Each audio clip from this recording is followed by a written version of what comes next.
কি কখনো ভেবে দেখেছেন যে কলার খোসায় কালচে দাগ তৈরি হয় কেন? এ বিষয়ে বিজ্ঞান কি বলছে তা শুনে নেওয়া যাক। তো হ্যালো বন্ধুরা, তোমরা সব কেমন আছো? আশা করি খুব ভালো আছো। আজকে আমি চলে এসেছি আর একটি নতুন ভিডিও নিয়ে। তো বন্ধুরা, আজকের এই ভিডিওটি ভালো লাগলে অবশ্যই ভিডিওতে একটি লাইক, কমেন্ট আর শেয়ার করে চ্যানেলটিকে সাবস্ক্রাইব করে দেবেন। চলো বন্ধুরা, আর বেশি দেরি না করে আজকের এই ভিডিও শুরু করা যাক।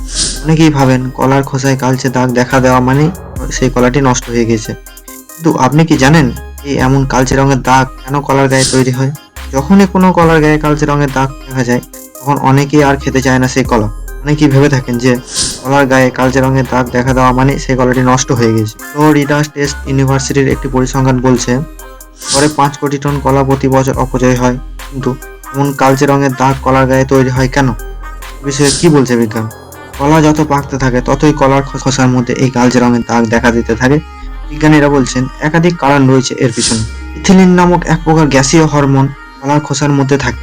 এই উপাদানটি ক্লোরোফিলের মতো ভেঙে দেয় রঞ্জক পদার্থগুলিকে। যেহেতু সবুজাভ রং তৈরি করে এই রঞ্জক, তাই এই রঞ্জক ভেঙে গেলে ক্রমশ সবুজ থেকে হলুদ হতে থাকে ফল।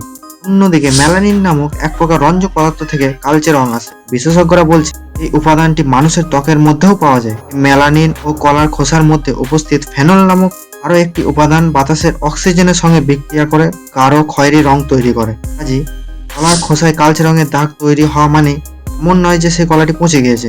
কলা যত গাঢ় রঙের হয় তত জটিল শর্করা থেকে সরল শর্করাতে রূপান্তরিত হয়। ফলে কলার খোসায় একটু কালচে রঙের দাগ তৈরি হলেই ভিতরের অংশটি পরীক্ষা না করে ফেলে দেওয়া উচিত নয়। বন্ধুরা, আজকের এই ভিডিও কেমন লাগলো অবশ্যই তা কমেন্টে জানাবেন। আর এর আগে কি আপনারা এর উত্তর আগে থেকেই জানতেন? অবশ্যই কমেন্ট করে জানান।